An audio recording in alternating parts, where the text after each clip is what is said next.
ചെയ്തിട്ടാണ് അവരവിടെ കയറിയത്. തോട്ട് നമുക്കുണ്ടാവും, പക്ഷെ അത് വളരെ തെറ്റായ ധാരണ. മാക്സിമം നമ്മൾ പഠിക്കാൻ വരുന്ന ടൈമിൽ തന്നെ സ്റ്റാർട്ട് ചെയ്യണം.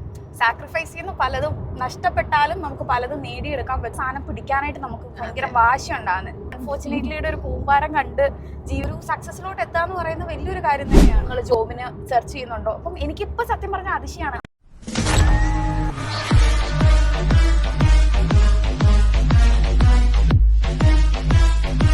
ഇത് നിങ്ങൾക്ക് വളരെ ഇൻഫോർമേറ്റീവ് ആയിട്ടുള്ള ഒരു വീഡിയോ ആയിരിക്കും.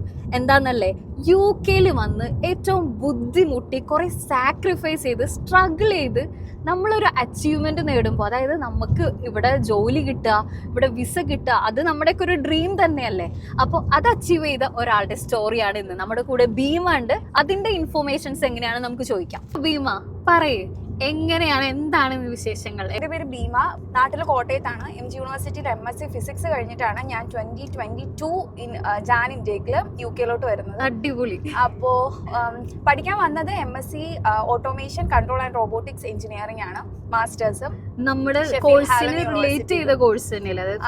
സത്യം പറഞ്ഞാൽ എൻ്റെ പ്രോജക്റ്റ് എന്ന് പറയുന്ന റോബോട്ടിക്സ് ബേസ് ചെയ്തായിരുന്നു. അപ്പൊ അതിന്റെ അപ്പോഴാണ് എനിക്ക് റോബോട്ടിക്സ് അത്യാവശ്യം നല്ലൊരു വാസ്റ്റ് ഫീൽഡാണ്, ഇപ്പം ബൂമിംഗ് ആയിട്ടുകൊണ്ടിരിക്കുന്ന ഒരു ഇൻഡസ്ട്രി ആണെന്നൊക്കെ മനസ്സിലായിട്ട് അതിൽ തന്നെ ഒരു കോഴ്സ് എടുത്താൽ കൊള്ളാലോ എന്ന് പറഞ്ഞാണ് സത്യം പറഞ്ഞ് പഠിക്കാന്നുള്ള ഒരൊറ്റ വിചാരത്തിലാണ് നമ്മൾ UK വരുന്നത്.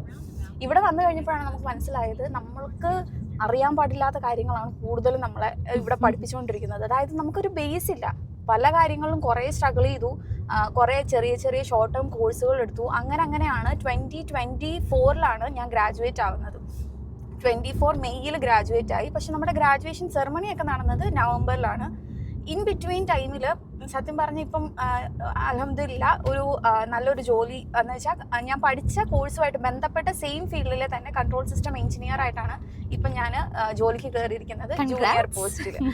ഓക്കെ, അപ്പോൾ അത് മാഷാഅല്ലാഹ് നല്ലൊരു കാര്യം തന്നെയാണ്. അപ്പം സത്യം പറഞ്ഞാൽ നമ്മുടെ ഫ്രണ്ട്സിൻ്റെ കൂട്ടത്തിലാണെങ്കിൽ ഇഷ്ടംപോലെ ആൾക്കാർ വളരെയധികം എക്സ്പീരിയൻസ് നാട്ടിലുണ്ട്, പിന്നെന്താണ് ഗൾഫിൽ കുറേ എക്സ്പീരിയൻസ് ഉണ്ട്, എല്ലാം ഉണ്ടായിട്ടും പക്ഷേ ഇവിടെ വന്നിട്ടും ഇപ്പോഴും സ്ട്രഗിൾ ചെയ്ത് പാർട്ട് ടൈം മാത്രം ചെയ്ത് ജീവിക്കുന്ന കുറേ പേരുണ്ട്. അതായത് നമ്മുടേതായിട്ട് ഫീൽഡിൽ ഒരു ജോലി കിട്ടണില്ല എന്നും പറഞ്ഞ് സങ്കടം പറയുന്ന കുറേ പേരുണ്ട്. ഞാൻ അതിന് ബെസ്റ്റ് ഒരു എക്സാമ്പിളാണ്. കാര്യം എനിക്ക് നാട്ടിൽ 0 എക്സ്പീരിയൻസ് ആണ്, എനിക്ക് വേറെ ഒരു എക്സ്പീരിയൻസും ഇല്ല. ഞാൻ ചെയ്ത സംഭവം എന്ന് വെച്ചാൽ ഇവിടെ വന്നതിന് ശേഷം മാക്സിമം ലിങ്ക്ഡിൻ നല്ലപോലെ പ്രൊഫൈൽ മെയ്ഡ് ചെയ്തു. ലിങ്ക്ഡിനിൽ പ്രൊഫൈല് നമ്മൾ ശരിയാക്കി കഴിഞ്ഞതിന് ശേഷം ഞാൻ അതിൽ നല്ലപോലെ സെർച്ച് ചെയ്യാൻ തുടങ്ങി. എന്തൊക്കെയാണ് നമുക്ക് നമ്മളിവിടെ വന്നു ഒരു 12 to 15 ലാഖിനുള്ളിൽ ഒരു വലിയൊരു എമൗണ്ട് നമ്മൾ മുടക്കിയെന്നും പറഞ്ഞ് നമ്മൾ പിന്നെ അവിടെ ഒന്നും ചെയ്യാണ്ടിരുന്ന് കഴിഞ്ഞിട്ട് കാര്യമില്ല. കുറച്ച് എമൗണ്ട് അല്ലെങ്കിൽ ഫ്രീ ആയിട്ടുള്ള എന്തെങ്കിലും ചെറിയ ചെറിയ ഷോർട്ട് ടേം കോഴ്സുകളൊക്കെ നമ്മുടെ ഫീൽഡുമായിട്ട് ബന്ധപ്പെട്ട് മാക്സിമം തപ്പി കണ്ടുപിടിക്കുക, മാക്സിമം ലിങ്ക്ഡിനിൽ കണക്ഷൻ ഉണ്ടാക്കുക, കമ്പനികൾ അല്ലെങ്കിൽ റിക്രൂട്ടേഴ്സുമായിട്ട് ചെറിയ ചെറിയ കോൾഡ് മെയിൽസ് ഒക്കെ അയക്കുക. എന്നിട്ട് അവരുടെ കയ്യിൽ നിന്ന് നമുക്കൊരു ഫീഡ്ബാക്ക് കിട്ടും. ഇപ്പം ഇൻ കേസ് നമുക്കൊരു ഇൻ്റർവ്യൂ സെറ്റായെന്ന് വിചാരിക്കും, അതിൽ നമ്മൾ ഫ്ലോപ്പായി എന്ന് വെച്ചാൽ നമുക്ക് ആ ഇൻ്റർവ്യൂ നമുക്ക് ക്രാക്ക് ചെയ്യാൻ പറ്റിയില്ല. പക്ഷെ നമ്മൾ ചെയ്യേണ്ടതെന്ന് വെച്ചാൽ അവിടം വരെ നമ്മൾ എത്തിയല്ലോ, അതിനുശേഷം അവരോട് ജസ്റ്റ് ഫീഡ്ബാക്ക് ചോദിക്കുക. എന്താണ് നമ്മളിലുണ്ടായ മൈനർ മിസ്റ്റേക്കുകൾ, അത് വെച്ചിട്ട് നമ്മൾ നമ്മുടെ പ്രൊഫൈൽ ബിൽഡപ്പ് ചെയ്യുക. ലിങ്ക്ഡിൻ, അതാണ് ഞാൻ പിന്നെയും പറയുന്നത്, ലിങ്ക്ഡിൻ പക്ക ആക്കുക. അത്യാവശ്യം നമ്മുടെ ഭാഗത്തു നിന്ന് ചെറിയ കോഴ്സുകൾ എടുത്ത് സ്ട്രഗിൾ ചെയ്ത് കഴിഞ്ഞാൽ ഉറപ്പായിട്ടും UK ജോബ് കിട്ടും.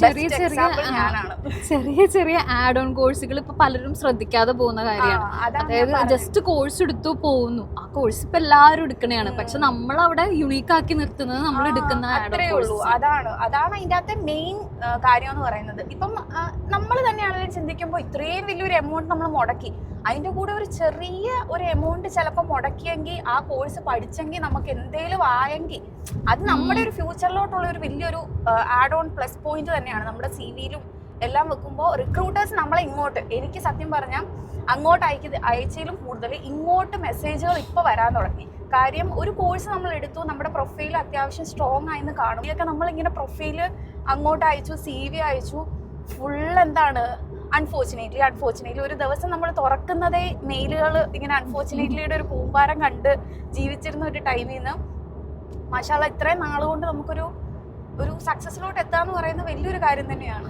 ഒരുപാട് ബുദ്ധിമുട്ടി സാക്രിഫൈസ് ചെയ്ത് തന്നെയാണ് എത്തിയത്. ഇപ്പൊ ഫാമിലിനെയൊക്കെ ആണെങ്കിലും അതാണ് നമ്മള് സത്യം പറയാലോ, ആ സ്ട്രഗിളാണ് നമ്മളെ ഒരു ഈ ഫീനിക്സ് എന്നൊക്കെ പറയുന്ന പോലെ നമ്മൾ അതിൽ നിന്ന് ഉയർത്തെഴുന്നേക്കാൻ വേണ്ടി നോക്കുന്നു. നമ്മൾക്ക് ഒരു സാധനം നമുക്ക് നഷ്ടപ്പെടുന്നു എന്ന് നമുക്ക് തോന്നുമ്പോഴാണ് അടുത്ത സാധനം പിടിക്കാനായിട്ട് നമുക്ക് ഭയങ്കര വാശി ഉണ്ടാകുന്നത്.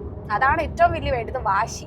നമ്മളിവിടെ വന്ന എന്തിനാണ്, നമ്മൾ എന്തിനാണ് ഇത്രയും പൈസ മുടക്കിയത്, എന്താണ് നമ്മൾ ഇവിടുന്ന് അച്ചീവ് ചെയ്യുന്നത്, അങ്ങനെ കുറെ കാര്യങ്ങൾ നമ്മൾ നോക്കിക്കഴിഞ്ഞപ്പോൾ സാക്രിഫൈസ് ചെയ്യുന്ന പലതും നഷ്ടപ്പെട്ടാലും നമുക്ക് പലതും നേടിയെടുക്കാൻ പറ്റുമെന്ന് സമയമെടുത്താണെങ്കിലും നമുക്ക് ഓരോന്ന് നേടിയെടുക്കാം. പ്രിയപ്പെട്ടവരൊക്കെ ഇനി നമുക്ക് കൂടെ കൂട്ടാം. അതാണ് ഇനിയുള്ള ഫ്യൂച്ചർ പ്ലാനുകൾ. ഇതില് ഇപ്പൊ കുഴപ്പമില്ല, കമ്പനി സ്പോൺസർഷിപ്പ് തരാന്ന് പറഞ്ഞിട്ടുണ്ട്, അതിലോട്ടുള്ള മൂവ്മെന്റ് നടന്നുകൊണ്ടിരിക്കുന്നു. ഇൻഷാല്ലാ എല്ലാം ഓക്കെ ആവും, എല്ലാവർക്കും ഓക്കെ ആവും. അത്യാവശ്യം നമ്മുടെ ഭാഗത്തുനിന്ന് പഠിത്തത്തിന് ശേഷം എന്ന് വെച്ചാൽ നമ്മൾ വേറൊരു കാര്യം കൂടി ഉണ്ട്.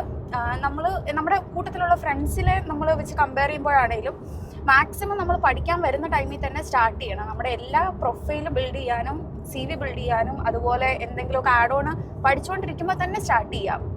അപ്പോഴേക്കും നമുക്ക് ഏകദേശം മനസ്സിലാവും നമ്മുടെ റൂട്ട് എങ്ങോട്ടാണ്, നമ്മൾ റൈറ്റ് പാത്താണോ. മാക്സിമം ലിങ്ക്ഡിനിൽ നമ്മുടെ പ്രൊഫൈലുമായിട്ട് അല്ലെങ്കിൽ നമ്മൾ ചെയ്യാൻ പോകുന്ന ജോലിയുമായിട്ട് ബന്ധപ്പെട്ട് ജോലി ചെയ്യുന്നവരുമായിട്ട് ജസ്റ്റ് മെസ്സേജുകൾ അയക്കുക. നമ്മൾ ഓർക്കും നമ്മൾ അങ്ങനെ ഒരാളെ നമ്മൾ മെസ്സേജ് അയക്കുമ്പോൾ അവർ നമുക്ക് റിപ്ലൈ തരില്ല, അങ്ങനെ ഒരു തോട്ട് നമുക്കുണ്ടാവും. പക്ഷെ അത് വളരെ തെറ്റായ ധാരണയാണ്. കാര്യം എന്ന് വെച്ചാൽ ഇവിടെ മലയാളികൾ കമ്പനികളിലും വലിയ വലിയ പോസ്റ്റിൽ വർക്ക് ചെയ്യുന്നവരുണ്ട്. ഇപ്പം മലയാളികളെ തന്നെ അയക്കണമെന്ന് ഞാൻ അങ്ങനെ ഒരു മൈനോറിറ്റീനെ മാത്രം നമ്മൾ നോക്കണമെന്നല്ല പറയുന്നത്. മാക്സിമം ആൾക്കാരെ നമ്മൾ കണക്ട് ചെയ്യുമ്പോൾ ഇപ്പം ഞങ്ങളുടെ കൂട്ടത്തിൽ എൻ്റെ അവിടെ വർക്ക് ചെയ്യുന്ന 3 പേര് റെഫറൻസ് ത്രൂ കയറിയതാണ്. അത് ഞാൻ കഴിഞ്ഞ ദിവസം സംസാരിച്ചു വന്നപ്പോൾ മനസ്സിലായതാണ്. റെഫറൻസ് ചെയ്തിട്ടാണ് അവരവിടെ കയറിയത്. അപ്പോൾ റെഫറൻസ് വളരെയധികം ഇമ്പോർട്ടൻ്റ് ആയിട്ടുള്ള കാര്യം തന്നെയാണ്. നമുക്ക് ജോലി കിട്ടാനും പല പല കാര്യങ്ങൾക്കും നമുക്കത് വളരെ ഹെൽപ്ഫുൾ ആയിരിക്കും റെഫറൻസ് എന്ന് പറയുന്നത്. നിങ്ങൾക്ക് യൂസ്ഫുൾ ആയിട്ട് തോന്നിയിട്ടുണ്ടെങ്കിൽ ഉറപ്പായിട്ടും ലൈക്ക് ചെയ്യണം, ഷെയർ ചെയ്യണം, സബ്സ്ക്രൈബ് ചെയ്യണം. പിന്നെ ആ ബെൽ ബട്ടണും കൂടി ഒന്ന് ഓൺ ആക്കി വെക്കുക. ഈ വീഡിയോ നിങ്ങൾക്ക് യൂസ്ഫുൾ ആയിട്ട് തോന്നിയിട്ടുണ്ടെങ്കിൽ ഉറപ്പായിട്ടും ഷെയർ ചെയ്യുക, ലൈക്ക് ചെയ്യുക, സബ്സ്ക്രൈബ് ചെയ്യുക. പിന്നെ ആ ബെൽ ബട്ടണും കൂടി പ്രസ് ചെയ്യാൻ മറക്കണ്ട. അപ്പൊ മറ്റൊരു വീഡിയോയിൽ വീണ്ടും കാണാം. Signing off. This is Misna Shefi.